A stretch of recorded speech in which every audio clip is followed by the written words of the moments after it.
روزے سے رخصت کس کے لیے؟ ہم سب جانتے ہیں کہ روزہ ایک فرض عبادت ہے. اگر کوئی شخص جان بوجھ کر بغیر عذر کے رمضان کا ایک روزہ بھی چھوڑ دیتا ہے اور بعد میں وہ زندگی بھر بھی روزے رکھتا ہے تو اس ایک روزے کے اجر کو نہیں پا سکتا جو اس نے رمضان میں چھوڑ دیا. اس قدر اجر و ثواب کے باوجود اللہ سبحانہ وتعالی نے کچھ ایسی حالتوں میں روزہ چھوڑنے کی اجازت بھی دی جن میں روزہ رکھنا انسان پر بہت بھاری ہو سکتا ہے، بہت دشوار ہو سکتا ہے. ہمارے دین کا حسن ہی یہی ہے کہ وہ دین فطرت ہے، اس میں کسی بھی انسان پر ناروا بوجھ نہیں ڈالا گیا. قرآن پاک میں اللہ تعالیٰ فرماتے ہیں لا یکلف اللہ نفسا الا وسعها. اللہ تعالیٰ کسی نفس پر اس کی وسعت سے بڑھ کر بوجھ نہیں ڈالتا، اس کو تکلیف نہیں دیتا. بیمار کو بھی روزہ نہ رکھنے کی رخصت دی گئی ہے، لیکن بیماری کیسی بیماری ہو جس میں انسان روزہ نہ رکھے؟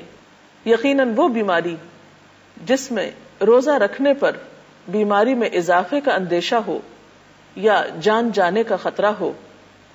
اس کے علاوہ ایسے بوڑھے لوگ جو بظاہر کسی بیماری کا شکار نہیں لیکن بڑھاپا بذات خود ان کے لیے ایک بیماری اور کمزوری کی حیثیت رکھتا ہے، ان کے لیے بھی روزہ نہ رکھنے کی رخصت ہے. حضرت ابن عباس سے روایت ہے کہ بوڑھے آدمی کو روزہ نہ رکھنے کی رخصت دی گئی ہے، لیکن وہ ہر روزے کے بدلے ایک مسکین کو کھانا کھلا دے اور اس پر کوئی قضا نہیں ہے. اور بیمار شخص اگر صحت یاب ہو جائے تو عام دنوں میں وہ اپنے روزوں کی قضا رکھ سکتا ہے، یعنی گنتی مکمل کرنا ہوگی. اگر کوئی شخص کسی ایسی بیماری میں گھر گیا ہے جس سے اسے کبھی بھی صحت کی توقع نہیں تو اسے چاہیے کہ وہ رمضان میں ہی اپنے روزوں کا فدیہ ادا کر دے، اور ایک روزے کا فدیہ ایک مسکین کا کھانا ہے. تو اس طرح اگر وہ رمضان کے بعد روزوں کی قضا نہیں بھی رکھتا تو انشاءاللہ اس کا کفارہ ہو جائے گا. اسی طرح کچھ حالتیں ایسی ہیں جو براہ راست بیماری کے زمرے میں تو نہیں آتی لیکن بیماری سے قریب تر ہیں. مثلا حاملہ عورت یا دودھ پلانے والی عورت، ان کو بھی روزہ چھوڑنے کی اجازت دی گئی ہے. حدیث میں آتا ہے، حضرت انس بن مالک سے روایت ہے، نبی صلی اللہ علیہ وسلم نے فرمایا اللہ تعالیٰ نے مسافر کو روزہ مؤخر کرنے اور نصف نماز کی رخصت دی ہے، جبکہ حاملہ اور دودھ پلانے والی عورت کو روزہ مؤخر کرنے کی رخصت دی ہے. یعنی ایسی خواتین بھی اس حالت میں روزہ نہ رکھیں لیکن بعد میں وہ اپنے روزوں کی قضا دیں. اسی طرح حائضہ عورت، اسے بھی ان ایام میں روزہ نہیں رکھنا چاہیے، ہاں بعد میں وہ بھی اپنے روزوں کی قضا دے گی. روزہ چھوڑنے کی رعایت خاص طور پر مسافر کے لیے ہے. اس سلسلے میں ایک حدیث بھی ہمارے سامنے ہے. حضرت عائشہ رضی اللہ تعالی عنہا سے روایت ہے کہ حمزہ بن عمرو اسلمی نے نبی اکرم صلی اللہ علیہ وسلم سے پوچھا کیا میں سفر میں روزہ رکھوں؟ اور وہ کثرت سے روزہ رکھنے والے تھے. تو آپ صلی اللہ علیہ وسلم نے فرمایا اگر چاہے تو رکھ، چاہے تو نہ رکھ. گویا اس معاملے میں چوائس دے دی گئی کہ جو شخص استطاعت رکھتا ہو وہ روزہ رکھ بھی سکتا ہے اور جو چھوڑنا چاہتا ہو وہ چھوڑ بھی سکتا ہے. صحابہ کرام کا طرز عمل ہمیں کچھ یوں پتہ چلتا ہے کہ ان میں سے بعض لوگ روزہ رکھا کرتے تھے اور بعض نہیں رکھتے تھے، لیکن اس کے باوجود کوئی ایک دوسرے کو برا بھلا نہیں کہتا تھا. صحیح مسلم کی روایت میں آتا ہے، حضرت ابو سعید خدری بیان کرتے ہیں کہ ہم 16ویں روزے نبی صلی اللہ علیہ وسلم کے ساتھ جہاد کے لیے نکلے. ہم میں سے بعض لوگوں نے روزہ رکھا اور بعض لوگوں نے چھوڑ دیا. نہ روزہ دار نے بے روزہ پر اعتراض کیا اور نہ بے روز نے روزہ دار پر کوئی اعتراض کیا.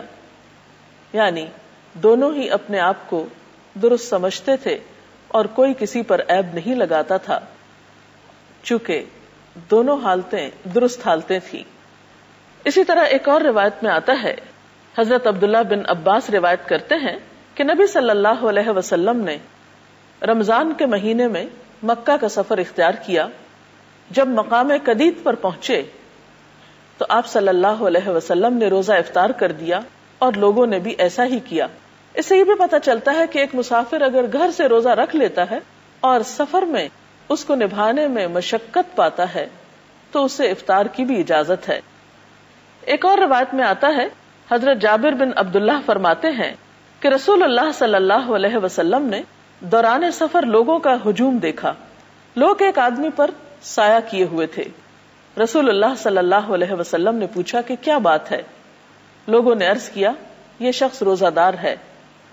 آپ نے فرمایا، دوران سفر روزہ رکھنا نیکی نہیں ہے۔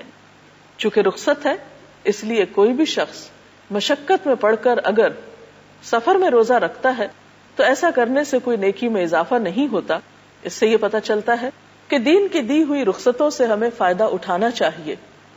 ایک اور حدیث کے مطابق اللہ تعالیٰ جس طرح انسان کے لیے پابندیوں کو قبول کرنا پسند کرتے ہیں، اسی طرح وہ اپنے بندوں کے لیے یہ بات بھی پسند کرتے ہیں کہ بندے اللہ تعالیٰ کی دی ہوئی رخصتوں سے فائدہ اٹھائیں، کیونکہ اللہ تعالیٰ سے بڑھ کر ہمیں کوئی نہیں جانتا، ہماری نفسیات سے اس سے بڑھ کر کوئی واقف نہیں، لہذا اس کو بہت اچھی طرح معلوم ہے کہ کون شخص کتنا بوجھ اٹھا سکتا ہے اور کس حال میں کیسا طرز عمل اختیار کر سکتا ہے۔ اس لیے جہاں کہیں رخصت کا معاملہ ہو وہاں رخصت سے فائدہ اٹھانا بھی نیکی ہے۔ تو یہ چند ایک صورتیں ایسی تھیں جس میں ہم دیکھتے ہیں کہ اللہ تعالیٰ نے اس فرض کی ادائیگی میں لوگوں کو رخصت دی ہے۔ نمبر 1 مسافر، نمبر 2 بیمار، نمبر 3 بوڑھے لوگ، نمبر 4 حائضہ، حاملہ اور دودھ پلانے والی عورت،